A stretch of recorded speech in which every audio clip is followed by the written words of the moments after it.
নমস্কার বন্ধুরা, রিমি লাইফস্টাইল চ্যানেলের আরেকটি নতুন ব্লগে সকলকে জানাই অনেক অনেক ভালোবাসা ও অভিনন্দন। আশা করি দূরে কাছে যে যেখান থেকে ভিডিওটা দেখছো প্রত্যেকে ভালো আছো, আর তোমাদের ভালোবাসায় আমিও খুব ভালো আছি। বন্ধুরা, আজকে আবারও চলে এসেছি নতুন একটা ভিডিও তোমাদের সাথে শেয়ার করব। এই দেখো, তার আগে বলি, দেখো বিড়ালে কিভাবে টবটাকে ফেলে ভেঙে ফেলেছে। সকাল সকাল উঠেই দেখি একটা টব পুরো ভেঙে দু টুকরো করেছে। আর সব থেকে ভালো লেগেছে আবার এই বাড়িটাতে দেখো কি সুন্দর লাউটা ঝুলে রয়েছে। তাই আমি আবার আমার মেয়েকে বললাম কি একটু ভিডিওটা করে দে না। ও আবার একটু ভিডিও করলো। করার পরে ঘরে এলাম।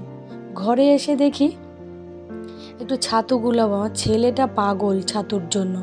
আচ্ছা, তার উপর ওর বাবা বাড়ি এসেছে, তাই আনন্দে আটখানা। তাই সকাল সকাল উঠেছে, তাই ওকে একটু ছাতু গুলেছে। ও ছাতুটা খুব ভালো খায়। আমার মেয়েটা অতটা ভালো না খেলে ছেলেটা খুব ভালো খায়, তাই ওকে আবার একা একা ছাতু গুলিয়ে দিলে ও খেয়ে নেয়। তাই আমি আজকে সকালে বেশি কিছু কাজ ভিডিও করতে পারিনি, কারণ ওর বাবা অনেকটা ভোরে এসেছে। তাই তাড়াতাড়ি করে আমার রান্না বান্না সারতে হবে, আগে থেকে রান্না করে রাখতে হবে, যেহেতু 4-5 দিন ঠিক করে খাওয়া হয়নি তো ওর জন্য। এই দেখো, ছাতুটাকে গুলি দিলে ও আমাকে সবুর ছবে না, তার আগে নেওয়ার জন্য ব্যস্ত যে কতক্ষণে ছাতুটা গোলাবে। ওই দেখো হাত বাড়িয়েছে, চিনি দেবে। তাই আমি আবার অল্প একটু চিনি দিয়েছি, আর এই মাছ এনেছি, আর এই ছিম আলুটা ভাজলাম।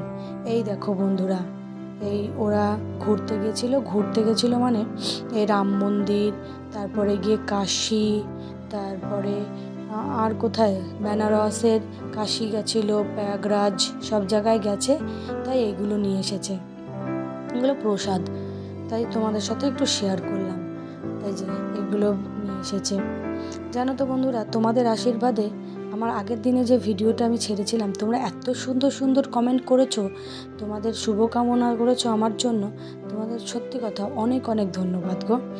ধন্যবাদ দিয়ে তোমাদের ছোট করব না, তাও কি জানি না ভালোবাসার টানে ধন্যবাদ শব্দটা বেরিয়ে আসে। যাই হোক, আমি এবার দেখো বন্ধুরা, যে দুয়ারে সরকারে গেছিলাম এখানে কিছু কাগজপত্র ঠিক করতে। ওই যে জমিটা কিনেছি, ওই জমির জন্য আমাকে একটা কৃষক বন্ধু ফর্ম ফিল আপ করতে হবে, তার জন্য গেছিলাম।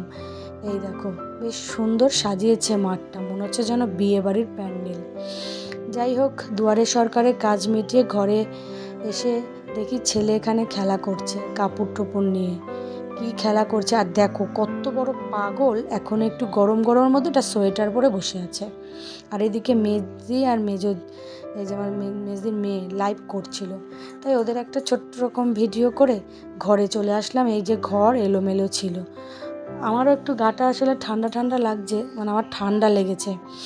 এমনি আজকে অতটা ঠান্ডা নেই সেই আন্দাজে।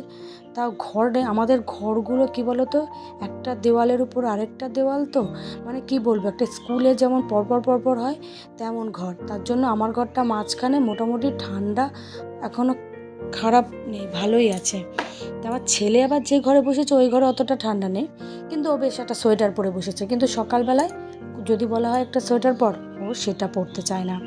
যাই হোক, তোমাদের সাথে অনেক কথা বকবক করে ফেললাম বন্ধুরা। এখনও মানে যারা এখনও একটা লাইক করোনি, তারা কিন্তু একটা লাইক দিয়ে দিও, আর সুন্দর একটা কমেন্ট করে আমার পাশে থেকো।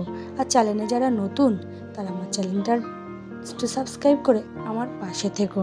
বন্ধুরা, আজকের ভিডিওটা বেশি একটা বড় করতে পারিনি, আসলে কাজের তাড়ায় করা হয়ে ওঠেনি। তাই তাড়াতাড়ি করে কাজগুলোকে সেরে ফেলছি। এদিকে দেখো না, আবার কারেন্ট গেছে। আমাদের মোট কথা এখানে কারেন্ট যায়, প্রচুর পরিমাণে কারেন্ট যায়। তাই আমি আবার গিয়ে তাড়াতাড়ি করে ঘরটা ঝাড় দিয়ে দিচ্ছি। আর আসলে আমি স্নান করে এসেছি তো আমার আরও ঠান্ডা লাগছে, আর শরীরটাও ঠিক ভালো নেই, আমার খুব কষ্ট হচ্ছে, মানে কেমন কোমরটা ব্যথা করছে, শরীরটা আসলে ভালো লাগছে না। তা যাই হোক, ঘরের কাজগুলো তো সারতেই হবে, না হলে তো হবে না। তার উপরে ওর বাবা বাড়ি ছিল না, ঘর এলোমেলো। ওর বাবাই নিয়ে গেছিলো আমাকে বাইকে করে ওখানে, ওর জন্য বিশ্রাম নেওয়া হয়নি। তাই আমি তাড়াতাড়ি করে ঘরের কাজগুলো সেরে ফেলছি।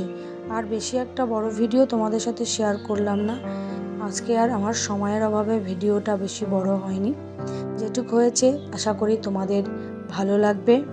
আর তোমরা আমার পাশে থেকো, যেভাবে আমার পাশে আছো ঠিক সেইভাবে আমার পাশে থেকো।